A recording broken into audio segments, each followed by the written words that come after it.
जय हिंद दोस्तों। आप सभी का आपके अपने YouTube channel study with Anil sir पर स्वागत है। सुबह के 6 बज चुके हैं और हम हाजिर हो गए हैं आपकी परीक्षा की तैयारी को और बेहतर करने के लिए सामान्य विज्ञान की एक और वीडियो लेकर। तो वीडियो को लाइक एंड शेयर करें और हमारे चैनल को सब्सक्राइब करें तथा बेल आइकन को प्रेस करें, जिससे हर वीडियो का नोटिफिकेशन पहुंचे आप पर सबसे पहले। तो चलिए शुरू करते हैं आज की वीडियो। भौतिक विज्ञान टॉपिक है कार्य, ऊर्जा एवं क्षमता। क्वेश्चन है, निम्न में से कौन सी एक ऊर्जा की इकाई नहीं है? ऑप्शन 1 है calorie, option 2 Newton, option 3 kilowatt घंटा, ऑप्शन 4 जूल। तो ऊर्जा वस्तु द्वारा कार्य करने की कुल क्षमता को ऊर्जा कहते हैं। अंतर्राष्ट्रीय पद्धति में ऊर्जा का मात्रक जूल होता है। ऊर्जा के अन्य मात्रक किलोवाट घंटा, कैलोरी, इलेक्ट्रॉन वोल्ट भी होते हैं, जबकि न्यूटन बल का मात्रक होता है। नेक्स्ट क्वेश्चन, एक व्यवस्था में ऊर्जा का यांत्रिक स्थानांतरण क्या कहलाता है? ऑप्शन 1 बल, ऑप्शन 2 क्षमता, ऑप्शन 3 कार्य, या फिर ऑप्शन 4 उपरोक्त में से कोई नहीं। तो किसी व्यवस्था में ऊर्जा का यांत्रिक स्थानांतरण कार्य कहलाता है या वर्क कहलाता है जब किसी बल द्वारा किसी वस्तु को उसके स्थान से विस्थापित किया जाता है, तो उस दौरान ऊर्जा का स्थानांतरण होता है। इसको ही कार्य कहा जाता है। एसआई मात्रक जूल होता है। किसका? कार्य का एसआई मात्रक जूल होता है। नेक्स्ट क्वेश्चन, निम्नलिखित में से कौन गुरुत्वीय स्थितिज ऊर्जा का एक उदाहरण है? ऑप्शन 1 चलती हुई ट्रेन, ऑप्शन 2 तोप से निकला गोला, ऑप्शन 3 गेंदबाज द्वारा फेंकी गई गेंद, या फिर ऑप्शन 4 पानी जो बांध के पीछे स्थित है। गुरुत्वीय स्थितिज ऊर्जा उस ऊर्जा को कहा जाता है जो किसी वस्तु की ऊंचाई के होने की वजह से होती है। यह ऊर्जा वस्तु की ऊंचाई और द्रव्यमान पर निर्भर करती है। अतः आपका आंसर है पानी जो बांध के पीछे स्थिर अवस्था में होता है, उसे ही गुरुत्वीय स्थितिज ऊर्जा कहा जाता है। यह उसका एक उदाहरण है। नेक्स्ट क्वेश्चन, एक अश्व शक्ति में कितने वाट होते हैं या एक अश्व शक्ति कितने वाट के बराबर होती है? ऑप्शन 1 1000 वाट, ऑप्शन 2 746 वाट, या फिर ऑप्शन 3 860 वाट, या ऑप्शन 4 640 वाट। तो एक अश्व शक्ति 746 वाट के बराबर होती है। नेक्स्ट क्वेश्चन, किसी वस्तु के कार्य करने की क्षमता को क्या कहा जाता है? ऑप्शन 1 उसका बल, ऑप्शन 2 उसका गुरुत्व, ऑप्शन 3 उसका संवेग, या फिर ऑप्शन 4 उसकी ऊर्जा। तो ऊर्जा वह माप है जो यह दर्शाती है कि कोई वस्तु कितना कार्य कर सकती है। अतः किसी वस्तु के कार्य करने की क्षमता को उसकी ऊर्जा कहते हैं। नेक्स्ट क्वेश्चन, निम्नलिखित में से कौन सी एक सदिश राशि नहीं है? सदिश राशि कौन सी होती है? सदिश राशि वह होती है जिसमें परिमाण के साथ साथ उसकी दिशा भी दी गई होती है। ऑप्शन 1 है विस्थापन, ऑप्शन 2 बल, ऑप्शन 3 कार्य, ऑप्शन 4 वेग।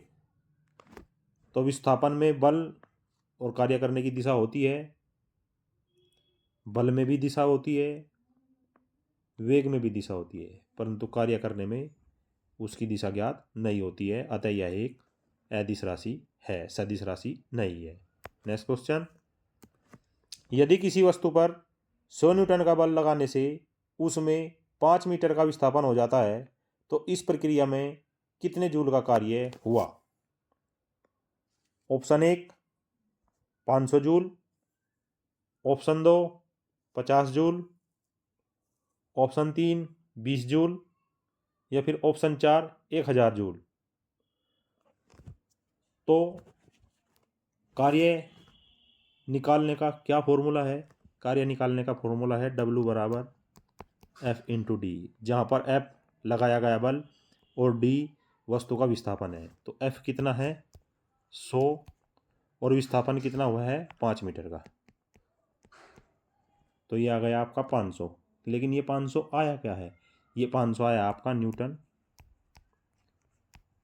मीटर, या फिर इसे हम 500 जूल भी कहते हैं। अतः आपका आंसर है 500 जूल। नेक्स्ट क्वेश्चन, कोई इंजन 5 सेकंड में 1000 जूल का कार्य करता है तो इंजन की शक्ति कितने वाट है? ऑप्शन 1 500, ऑप्शन 2 200, ऑप्शन 3 2000 या फिर ऑप्शन 4 1000।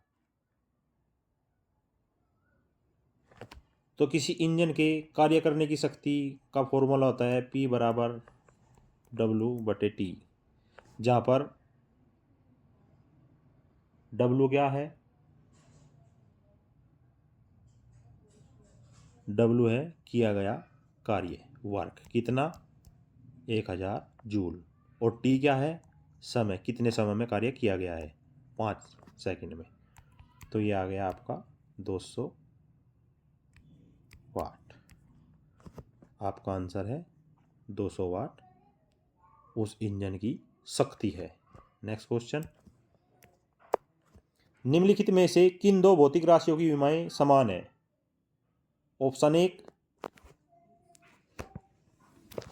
ऊर्जा एवं कार्य, ऑप्शन 2 क्षमता एवं वेग, ऑप्शन 3 बल एवं क्षमता, ऑप्शन 4 ऊर्जा एवं गति। तो दिए गए विकल्पों में ऊर्जा एवं कार्य की विमाएं समान होती है। इनकी विमाएं होती है W अर्थात किया गया कार्य, ऊर्जा अर्थात एनर्जी बराबर ml² T⁻²। Next question, 1 kilowatt घंटे में कितने मेगाजूल होते हैं? ऑप्शन 1 3.4, ऑप्शन 2 3.6, ऑप्शन 3 4.2 या फिर ऑप्शन 4 45 अर्थात 45। तो 1 किलोवाट घंटे में 3.6 मेगाजूल होते हैं। नेक्स्ट क्वेश्चन, भोजन की ऊर्जा की इकाई का मापक क्या है? ऑप्शन 1 केल्विन, ऑप्शन 2 वाट, ऑप्शन 3 कैलोरी या फिर ऑप्शन 4 किलोवाट घंटा। तो भोजन में ऊर्जा की माप कैलोरी में की जाती है। आमतौर पर भोजन की ऊर्जा के संदर्भ में इस्तेमाल की जाती है। 1 कैलोरी वह ऊर्जा होती है जो 1 ग्राम पानी का तापमान 1 डिग्री सेल्सियस बढ़ाने के लिए आवश्यक होती है, और 1 कैलोरी बराबर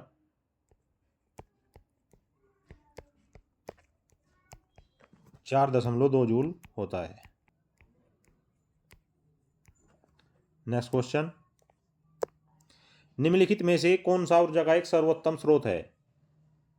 ऑप्शन 1 पवन ऊर्जा, ऑप्शन 2 जैव ऊर्जा, ऑप्शन 3 नाभिकीय ऊर्जा या फिर ऑप्शन 4 पेट्रोलियम ऊर्जा। तो सर्वाधिक स्वच्छ और सर्वोत्तम ऊर्जा पवन ऊर्जा होती है। नेक्स्ट क्वेश्चन, निम्नलिखित में से सौर ऊर्जा का रासायनिक ऊर्जा में रूपांतरण की प्रक्रिया कौन सी है? ऑप्शन 1 प्रसारण, ऑप्शन 2 प्रकाश संश्लेषण, ऑप्शन 3 विसरण, ऑप्शन 4 वाष्पीकरण। तो सौर ऊर्जा का रासायनिक ऊर्जा में रूपांतरण की प्रक्रिया को फोटोसिंथेसिस कहलाती है, अर्थात प्रकाश संश्लेषण की क्रिया सौर ऊर्जा को रासायनिक ऊर्जा में परिवर्तित करती है। नेक्स्ट क्वेश्चन, रिचार्जेबल सेलों में कौन सी ऊर्जा संरक्षित होती है? ऑप्शन 1 गतिज ऊर्जा, ऑप्शन 2 स्थितिज ऊर्जा, ऑप्शन 3 रासायनिक ऊर्जा, ऑप्शन 4 उपयुक्त में से कोई नहीं। तो पुनर्भरण या रिचार्जेबल सेलों में रासायनिक ऊर्जा संरक्षित रहती है। नेक्स्ट क्वेश्चन, 5 मीटर प्रति सेकंड के वेग से चलती हुई किसी 50 किलोग्राम वाली वस्तु की गतिज ऊर्जा कितने जूल होती है? ऑप्शन 1 है 625 joule, option 2 160 joule, option 3 250 joule, option 4 उपयुक्त में से कोई नहीं। तो गतिज ऊर्जा काइनेटिक एनर्जी सूत्र क्या है? E के बराबर 1/2 mv², जहाँ पर m द्रव्यमान और v वेग है। तो 1/2 m कितना है 50 किलोग्राम और v कितना है 5 मीटर। तो ये हो गया 25 × 25 अर्थात 625। आपका आंसर है 625 जूल। नेक्स्ट क्वेश्चन, निम्नलिखित में से यांत्रिक ऊर्जा को विद्युत ऊर्जा में परिवर्तित करने वाला कौन है? ऑप्शन 1 विद्युत मोटर, ऑप्शन 2 डायनेमो, ऑप्शन 3 परमाणु भट्टी, या फिर ऑप्शन 4 उपरोक्त में से कोई नहीं। तो यांत्रिक ऊर्जा को विद्युत ऊर्जा में परिवर्तित करने वाला यंत्र है डायनेमो। नेक्स्ट क्वेश्चन,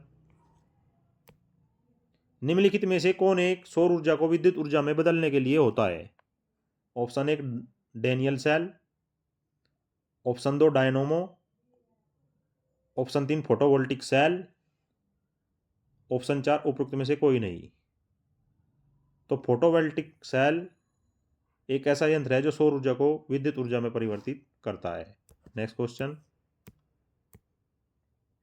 निम्नलिखित में से कौन एक ऊर्जा का एक गैर पारंपरिक स्रोत नहीं है? ऑप्शन 1 प्राकृतिक गैस, ऑप्शन 2 सौर ऊर्जा, ऑप्शन 3 पवन ऊर्जा, ऑप्शन 4 ज्वारीय ऊर्जा। तो आपका आंसर है प्राकृतिक गैस एक गैर पारंपरिक स्रोत नहीं है। तो दोस्तों ये थी आज की video. I hope this video will very helpful to preparation your examination. So friends comments box में कमेंट जरूर करें और हमें सपोर्ट करें। जय हिंद, जय भारत।